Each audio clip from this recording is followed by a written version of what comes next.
2 bulan kemudian, acara pernikahan Tristan dan Haruna dilangsungkan. Haruna tidak mau mengadakan acara apapun. Mereka menikah hanya dihadiri keluarga dan sahabat Haruna, Sari. Tanpa sebuah gaun pengantin, tanpa dekorasi. Mereka hanya mengundang pendeta ke rumah Tristan dan mengadakan acara makan malam keluarga. Entah karena alasan apa, Haruna ingin mereka menyembunyikan pernikahan mereka. Awalnya Tristan sempat protes, tapi Haruna mengancam menggagalkan pernikahan mereka jika Tristan tidak bersedia mengikuti keinginannya. Demi Haruna, akhirnya Tristan mengalah.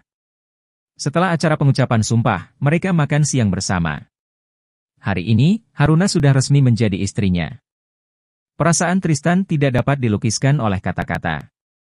Ia berharap mereka akan hidup bahagia selamanya bersama putra pertama mereka. Mungkin tidak akan ada putra atau putri kedua untuk sementara waktu. Haruna sudah memakai kontrasepsi. Selain karena raja masih kecil, Haruna juga belum mengingat masa lalu mereka sepenuhnya. Masih ada sedikit keraguan kepada Tristan. Haruna merasa tidak mungkin ia melarikan diri jika memang Tristan bertanggung jawab kala itu. Ia akan menunggu sampai hatinya benar-benar yakin, baru bisa memikirkan memiliki anak kedua. Di tengah acara makan siang, Yuka tiba-tiba merasa pusing. Yuka merasa perutnya seperti diaduk-aduk. Tidak tahan dengan rasa mual yang sangat kuat, ia pun pergi ke kamar mandi. Seruni yang merasa khawatir, menyusul Yuka ke kamar mandi. Christian pun menyusul ibunya, menemui Yuka di kamar mandi di samping dapur. Ia lebih cemas dari ibunya. Yuka, kamu kenapa sayang? Tanya Seruni. Tidak tahu mah. Perut Yuka mual sekali. Yuka kembali masuk ke kamar mandi. Christian menerobos masuk ke kamar mandi dan membantu Yuka dengan memijat tengkuknya. Ia tampak cemas melihat Yuka. Namun, Seruni justru tersenyum. Hari ini, bulan kedua pernikahan mereka, dan Seruni menduga kalau Yuka hamil.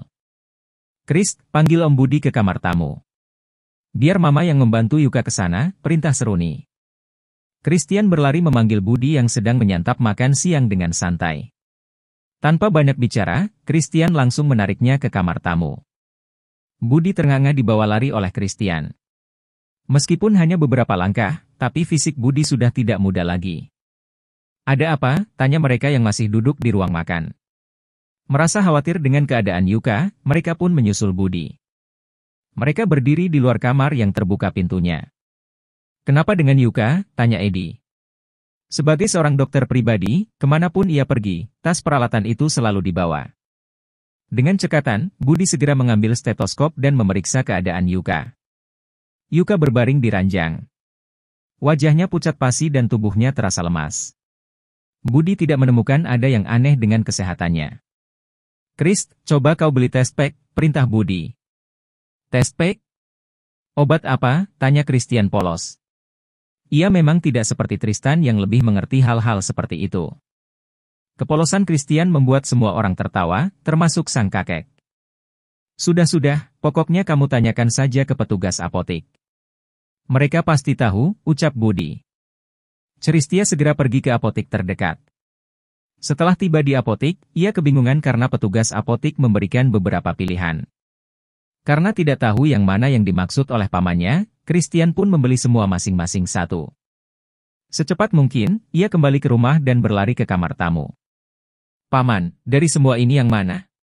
Aku tidak tahu, jadi aku beli semua, ucap Christian. Sama saja. Berikan saja semuanya, perintah Budi. Ia melirik ke arah Yuka, apa kau tahu cara menggunakannya? Tanya Budi. Yuka mengangguk. Meskipun ia belum pernah, tapi ia hanya perlu mengikuti petunjuk dari pembungkus test pack. Perlu diantar? Tanya Seruni. Tidak usah mah. Yuka bisa sendiri, jawab Yuka sambil tersenyum. Ia masuk ke dalam kamar mandi dan mereka yang ada di sana menanti dengan harap-harap cemas. Yuka sakit apa paman? Dan yang tadi aku beli itu apa? Tanya Christian. Yang kamu beli tadi, namanya test pack. Nama populernya, alat tes kehamilan. Paman tidak menemukan penyakit apapun di dalam tubuh Yuka. Jadi, Paman simpulkan, mungkin Yuka sedang hamil, jawab Budi. Wajah Christian berbinar mendengar jawaban pamannya. Ia sangat bahagia karena akan segera menjadi seorang ayah. Sampai saat Yuka keluar, senyuman Christian hilang. Yuka keluar dengan wajah tertunduk. Ia menyembunyikan hasil tesnya di belakang punggung. Semua orang menatap sedih. Christian maju dan memeluk Yuka. Tidak apa-apa sayang. Walaupun belum hamil sekarang, bukan berarti tidak akan terjadi. Jangan sedih, ucap Christian menghibur. Tapi, hasilnya positif, ucap Yuka. Hah? Christian satu-satunya yang tidak mengerti arti kata positif. Semua orang tersenyum bahagia. Ia mengerti arti ucapan Yuka saat melihat senyuman mereka semua. Dengan pandangan bingung, ia bertanya. Kamu hamil? Tanya Christian ragu-ragu. Kita akan segera menjadi orang tua, jawab Yuka. Wah! Christian bersorak lalu memeluk Yuka dan berputar-putar. Hei! Hentikan! Kau tidak boleh melakukannya. Seruni maju dan menjewer telinga Christian. Istrimu sedang hamil muda. Itu sangat berbahaya, maki Seruni. Maaf, Chris tidak tahu. Lepaskan telinga Chris pinta Christian. Seruni melepaskan tangannya. Christian memeluk Yuka kembali. Keluarga Izam akan kedatangan anggota keluarga baru. Sore hari, mereka semua pulang. Tristan dan Haruna mengantar mereka sampai di depan gerbang. Setelah semuanya pulang, Haruna membaringkan tubuhnya di sofa ruang tamu. Lelah? Tanya Tristan. Ia mengangkat kepala Haruna lalu duduk dan menjadikan pahanya sebagai bantalan kepala Haruna. Sedikit. Di mana Raja? Tidur. Apa kau ingin tidur juga? Tanya Tristan memberi isyarat. Tidak. Badanku pegal, jawab Haruna. Tristan tersenyum geli. Ia tahu, Haruna pasti mengerti isyaratnya, hanya saja Haruna sedang tidak ingin melakukannya. Tristan tidak merasa kecewa, karena ia bisa melakukannya di lain waktu. Haruna sudah sah menjadi istrinya, ia tidak akan memaksa jika Haruna tidak mau. Mau aku pijat tidak? Tanya Tristan menawarkan pijatan kepada Haruna. Memangnya bisa, ejek Haruna. Mau coba tidak? Kalau belum mencobanya mana tahu, kilah Tristan. Boleh, ucap Haruna. Tristan membantu Haruna untuk bangun dan duduk. Ia memijat bahu Haruna dengan pijatan lembut. Ia mengenang sikap arogannya dulu. Jika dia masih Tristan yang dulu, mana mungkin ia akan seperti sekarang, memijat istrinya dengan lembut. Dahulu, jangankan mau memijat, sikapnya cenderung kasar dan pemarah. Apapun yang membuat hatinya tidak senang, maka ia akan marah-marah tak jelas. Ketika ia cemburu, ia akan menyiksa Haruna. Ia menganggap saat ini adalah saat yang tepat untuk membayar perilaku kasarnya dengan kelembutan dan perhatian untuk Haruna. Haruna memejamkan matanya. Pijatan itu lumayan membantunya sedikit rileks. Rasa lelahnya berkurang dan perasaan itu sangat nyaman. Ingin rasanya ia berbaring di kamar dan menikmati pijatan lembut itu sambil berbaring. Haruna pasti akan tertidur pulas. Namun, berbaring di kamar membuat pikiran Haruna takut. Takut jika suaminya itu menyergapnya. Tristan sudah menyiapkan cuti bulan madu untuk mereka berdua. Tiket ke Bali baru akan dipesan setelah memberitahu Haruna. Namun, ternyata Haruna menolak pergi ke Bali. Bali itu terlalu jauh sayang. Aku tidak mau ke sana, tolak Haruna. Ya sudah, tidak perlu pergi bulan madu, ucap Tristan. Ia pergi dengan kesal. Mau kemana? Sayang, seru Haruna. Namun, Tristan sudah meninggalkan halaman rumah dengan mobil hitamnya. Haruna menghela napas panjang. Mengapa tidak mau pergi bulan madu? Tanya Sinta yang mendengar perdebatan mereka. Haruna bukan tidak mau pergi Bu. Cuma, Bali, terlalu jauh. Haruna berencana mengajak Tristan ke rumah teman papa yang berada di Sukabumi. Itu loh Bu, yang dulu kami sekeluarga berlibur, jawab Haruna dengan lesu. Haruna masih belum tahu kalau rumah di Sukabumi itu adalah rumah milik Kamal, ayahnya. Ia hanya tahu kalau rumah itu ditinggalkan oleh temannya Kamal ke luar negeri dan Kamal diminta mengurusnya. Haruna ingin pergi ke sana karena merindukan ibunya, Anggi. Ia ingin pergi ke makam ibunya. Sampai malam menjelang, Haruna masih menunggu kedatangan Tristan. Namun, sampai malam berlalu dan Haruna tertidur di ranjang, Tristan tidak pulang. Pagi-pagi, Haruna menelepon ke rumah mertuanya. Tristan tidak ada di rumah orang tuanya. Kemana dia? Tok, tok, tok. Masuk. Sinta masuk sambil menggendong Raja. Sudah 3 hari, Raja tidak mau minum ASI. Terpaksa, Sinta mengganti ASI dengan susu formula ekstrak kedelai.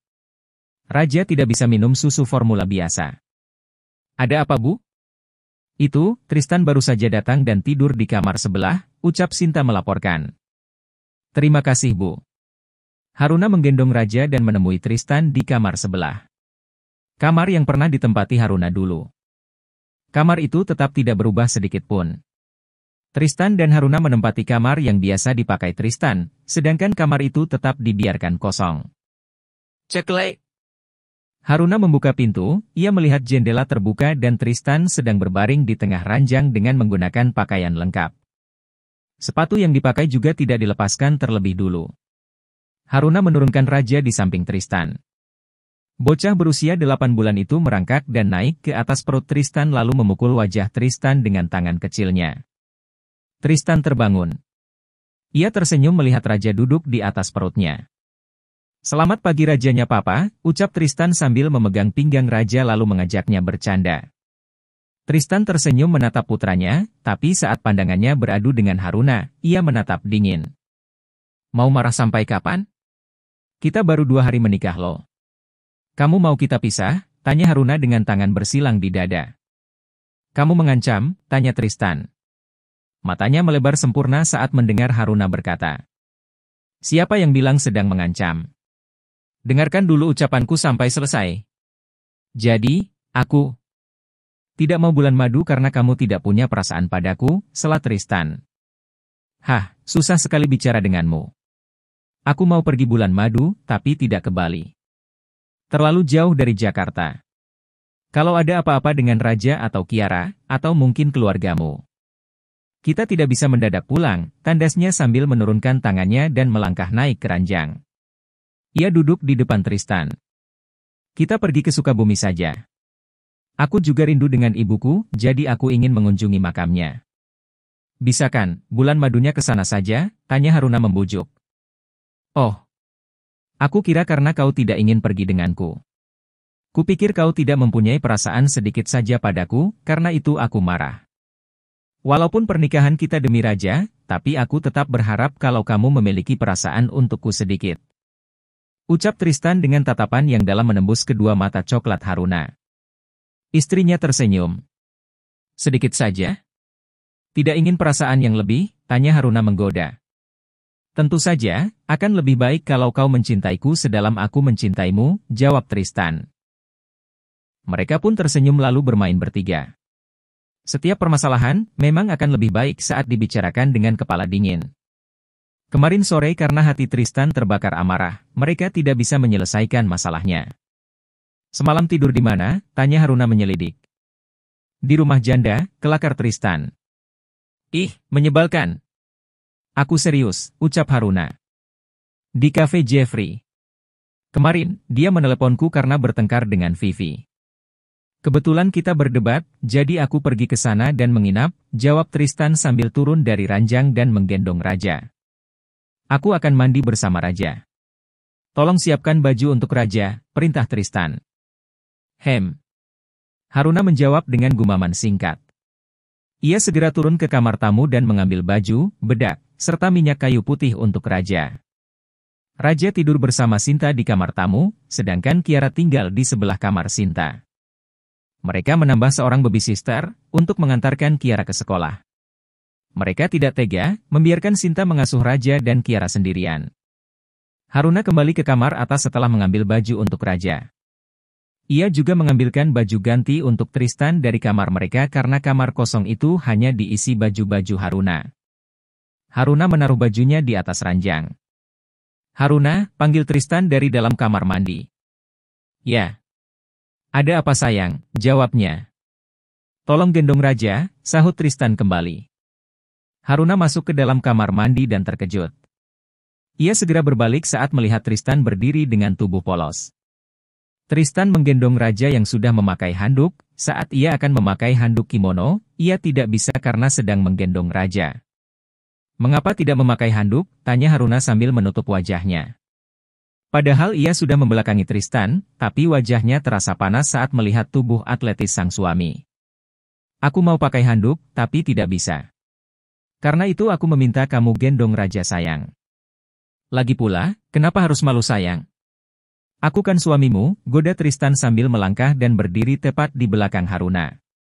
Kalau kamu tidak menggendong raja, aku keluar seperti ini saja. Tristan kembali menggoda Haruna. Jangan. Haruna berbalik dan langsung menyambar raja dari Tristan. Namun, secepat kilat, Tristan menahan pinggang Haruna. Wajah Haruna bersemu merah, dipeluk oleh Tristan yang polos tanpa baju. Haruna memberontak dan ingin keluar dari kamar mandi, tapi karena ia menggendong raja, ia tidak bisa menggunakan tangannya untuk mendorong Tristan. Ia meminta Tristan untuk melepaskannya. Tristan justru memajukan wajahnya hendak mengecup. Haruna memejamkan matanya, berpikir kalau Tristan akan mengecupnya.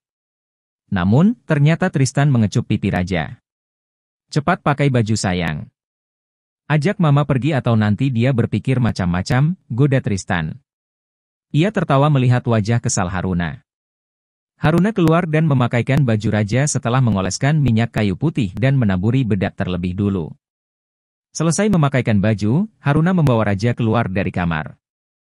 Ia menyuapi bubur yang khusus dimasak Sinta untuk sarapan raja. Putranya kelihatan sangat menyukai bubur buatan Sinta.